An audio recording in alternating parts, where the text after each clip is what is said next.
What up, nerds? My name is Leslie Smith. Welcome back to the Nerdy Narrative, and I am squeezing in at the last minute a recent read. The response was an overwhelming bring it back when I asked about the weekly reading wrap-up, recent reads, just a Friday video where I talked about all of the things that I read, what was I in the middle of, what I thought about it, what I finished, what I thought about it after I finished, and what I was going to read next. I missed doing these little weekly check-ins. I didn't realize how much I was using them for a sort of reading accountability and help me keep track of what I was doing. Plus, it gave me the opportunity to mention things like DNFs or short stories, things of that nature. So here we are, one last one before 2022 comes to a close. Before we get into the books, I do want to stop and thank not only all of my patrons, but I did get two new top tier patrons, John Palladino and Patricia Mackey. So huge thank you for joining the Patreon and supporting the channel. You all are what keeps everything running. All of these subscriptions I need in order to keep the channel going. That is what that goes toward, and the leftover goes toward feeding the book addiction. So thank you all so very much for everything you do to help me keep this going. Next, I want to mention, where is it? I have it here. So unprepared today, guys. Here we go. I can tell by the size. This is the right one. A Bunch of Fives by James Flynn. This is coming out in June. I'm going to be reading it and reviewing it before release date, so I can tell you all about the 5 stories in this volume that pack a punch. James Flynn is the author of another short story collection that I read and absolutely loved. That collection is called The Hand That Pulls You Under and Other Tales of Absurdity and Lunacy, I believe is how that goes. I will have that review down in the description box below if you want to check it out. But this one, y'all, this one's coming out in June. You can pre-order it. And if you go to the author's website and sign up, you'll be entered into a giveaway. So the link to sign up to the author's website for the giveaway and all the other fun stuff down in the description box below. Now, let's talk about what I finished. Wait, is that the order I go in? What I read, what I'm working on, and what I'm going to get into next. Yes, so what I finished. Before I ran off to Mississippi for Christmas, which was eventful and very memorable, I did finish Harry Potter and the Goblet of Fire. I am rereading the series, but this time I'm doing it in the illustrated versions, which is absolutely the only way to go when you reread this beloved series. So I finished that one, enjoyed it just as much as all of the other times, except I think a little bit more. The illustrated editions really add something to it. Although sometimes I don't agree with the author's depiction of certain characters, but that's because there are no match to the actors who play those characters in the movies. Next, I started and finished A Prelude to Ashes by Tiago Abdallah and immediately followed up with A Touch of Light, which is the first book in the series. I was getting ready because the next book in the series, A Shade of Madness, is either coming out at the end of this month or maybe the beginning of February. Wait, I'm saying this month like it's January already. It's not January already. I wish it was January already. I am so excited to get started in my 2023 planner. I have been having so much fun drawing in it, coloring in it, because my in-laws loaded me up with all sorts of markers and stickers and little printers and stuff. Y'all, I'm so excited. So let's talk about this series to me so far. I also think I have a little bit of a difference of opinion to a lot of my other friends who have read both books. I don't think reading the prequel first is a good move. Here's why. It's short. It's a little novella. I believe he did it for readers who read A Touch of Light and fell in love with some of the characters and they wanted to know how they met, how they were introduced, how they came into contact with one another to form different types of relationships. I get it. This is so short and kind of bare bones. That may be the wrong word.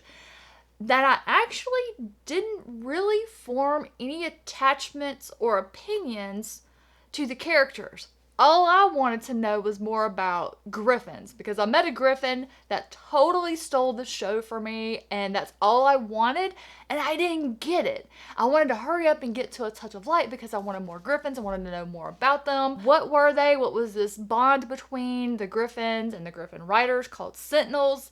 That's what stole the show for me. This gave me a lot of time with the characters, and they were just very well developed. Now, what did I think about the story so far?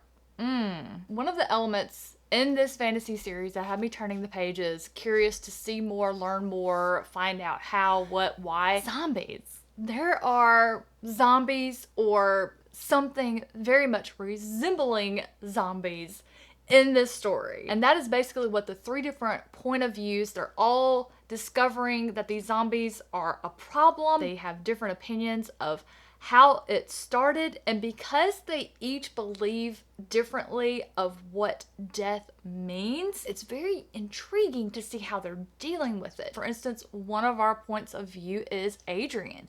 Adrian, they do not talk about death. They don't acknowledge it. If someone dies, they burn the body immediately.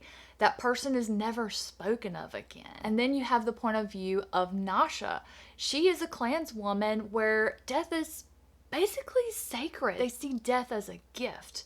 And then you have Lynn, the final point of view, who is a sentinel, and they are the ones who are responsible for delivering death so that people like Adrian don't have to. I loved reading about the religion and the differences of how they believed, especially in that Adrian's religion, his people believed that if you died, it's because their god, the Seraph, thought you were unworthy. Can you imagine? So I really enjoyed learning about these different systems of belief, the religion. There's a whole lot of political intrigue going on that I'm not even getting into, all the machinations that are going on for the power struggle here. This book starts, it does not slow down, it doesn't let you go. It's just always so interesting to me to see what happens to someone's faith and beliefs when tough times and trouble arise. My hat is definitely off to Tiago Abdallah for this amazing series. I love when an author takes a trope or a genre that I read all the time and does something different that just intrigues me and just makes me sit up and pay attention, if that makes any kind of sense. My husband and I started the next audiobook in the Star Wars High Republic series, which is The Rising Storm by Kevin Scott. We got 2 hours in and we turned it off. I was following it, but I was extremely bored. Chris said he couldn't tell me a thing about it. He just tuned it out, was not interested, and he thought it might be because it was just a long drive and we listened to it for 2 hours straight. So we tried a different book. We tried David Goggins' new book, Never Finished. Well, he was able to pay attention to that one quite well because we started it and finished it. It was amazing, absolutely amazing. I was wondering how this one was going to rate next to his previous book, Can't Hurt Me, and it is on the level. It's just amazing. These two books are absolutely outstanding. They are for everyone. These two books are his story and told in a way of how he got through all of the hard times and adversity, everything he has adapted to and overcome in his life. And it turns around and makes you take a hard look at yourself, but it does it with, I want to do better. Some of you might know I used to be a competitive runner. Then I had some issues with plantar fasciitis, my hips were out of alignment, chiropractor has been cracking on me good, everything's back in order. I did a lot of test runs the last couple of months, everything seems to be fine and in working order. So after listening to Never Finished, David Goggins has your girl here setting some lofty, unreachable goals as far as racing season. I won't be doing it in 2023 because it does take a long time to train and race if you do it the right way. If you get in too much of a hurry, that's how you hurt yourself and get injured. I'm going to do it slowly. I'm going to do it right. But in 2024, a girl's going to be out here showing these Florida cats that Mississippi girls know how to knees to chest. Amazing book. Absolutely loved it. The Rising Storm might be on the brink of a DNF. Neither one of us have had any inclination to pick it back up. So we'll have to see what happens there. The next book I picked up is A Space Girl from Earth by Christina McMullen. This is one of my self-published science fiction competition reads, or SPSFC. Team Book Invasion has picked their top 6 books out of the 28 that we were allotted. We're reading all 6 of those books, and then we're going to vote on our top 3 reads. A Space Girl from Earth was one that I looked at that cover and I thought, this looks like it's going to be maybe a little young and maybe not as spacey as I would want. But I read the first 20% in the beginning and I loved it. I didn't want to put it down. What was funny is it seemed that everybody on my team felt the same way. I loved this book. Absolutely love it, and no matter what happens with the competition or anything else, I will be continuing the series. I believe there's a second book out in it already. It may be a trilogy. I don't care. I'm going to read them all. I loved this book. It's about a girl named Ellie who thinks she is an earthling. She does have a little bit of a strange appearance. She's got dots on her skin that sometimes will glow a little bit, but her mother tells her it's some sort of skin condition and she believes her. Why wouldn't she? Well, one day she's sitting in organic chemistry doing a fantastic job of failing again, and she gets a cryptic email from her mother. It basically tells her to go straight home after she gets out of her university class, and as any other young person would do, she ignores her and goes about her day like she normally does, bumming around New York City. She's at her local hangout and a strange man she notices is looking at her. Looks kind of like a toad.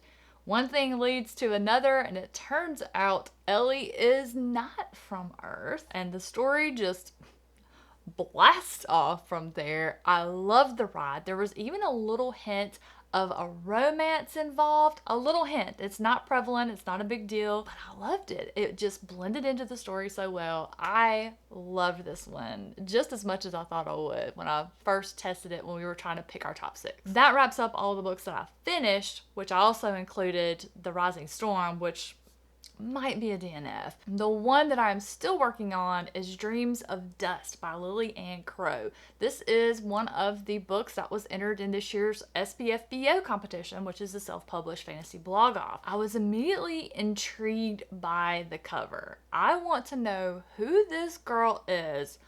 I want to know the meaning of the expression on her face. I know that's weird, but she just looks like she is about to do something. I want to know what she's about to do. I want to know why she's about to do it. Now, so far, I'm not real far in, maybe about 20% of the way in. So far in the story, what has happened? The precept wanted a bridge built. Of course, people that live locally in the area signed up to work on this bridge.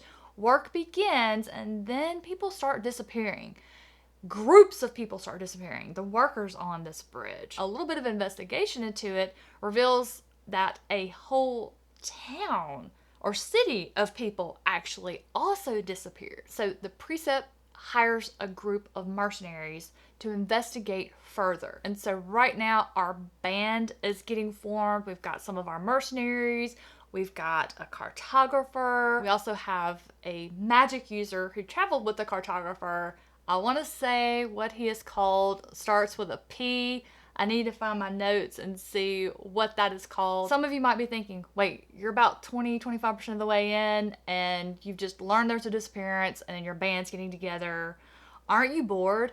No, here's why. The author is clever about this band getting formed and also showing me the magic system and how different people use this magic and the crystals that are involved in it. So that's as far as I've gotten into Dreams of Dust so far. I will absolutely be updating you next week on that progress, which will lead me into the final segment of this video. What am I going to read next? Immediately following finishing Dreams of Dust, I plan to start The Chaos Principle by Nathan Johnson. Let me just read you this disclaimer that is part of the book description, and you tell me if this doesn't catch your attention. Disclaimer: this isn't your usual techno murder mystery.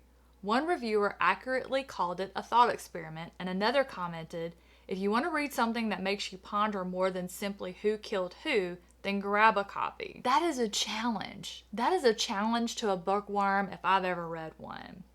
Now here's what the story is about. In the realm of forsaken wilderness that abuts a vacuous geographical nightmare that is called the Waste, there are no more detectives, except for Ansel Black. That is such a good name. I mean, just the name alone would want me to read this book. With the help of an evolved artificial intelligence named Annie, Ansel is tasked with solving 5 anomalous murders within a world where the reclusive populace has lost its taste for lawlessness. His search leads to cryptic graffiti and otherworldly paintings that point to life beyond Annie's virtual world, the stream.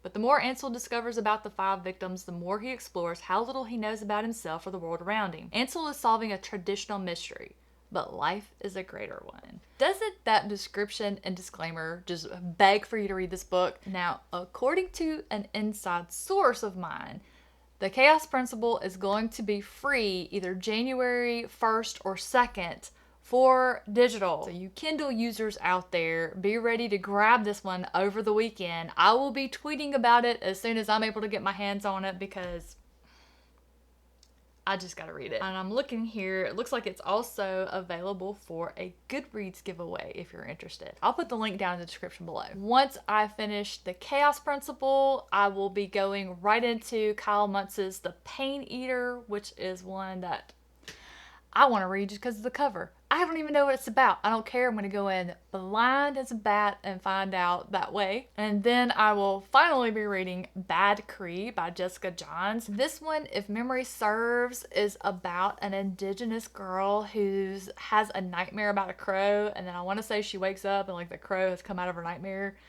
I may be completely wrong, but this is one I've been wanting to read for a while. I got it off NetGalley, so I need to get that one read and reviewed so they don't ding me too hard on my score. They probably already have, let's be honest. I'll also probably squeeze in Rock of Ages by Joan Didion. That's part of a read-along hosted by my best friend Kate from the channel The Literary Apothecary. We read one of Joan's nonfiction essays every month. We're just working our way through We Tell Ourselves Stories in Order to Live. And that is where I'm going to leave it. I don't think I will read all of those. That's 4 books and a short story. I think that's going to keep me busy until I update you guys next week. It feels so good to be back in the routine of the weekly updates. Thank you all so very much for being here today and for watching.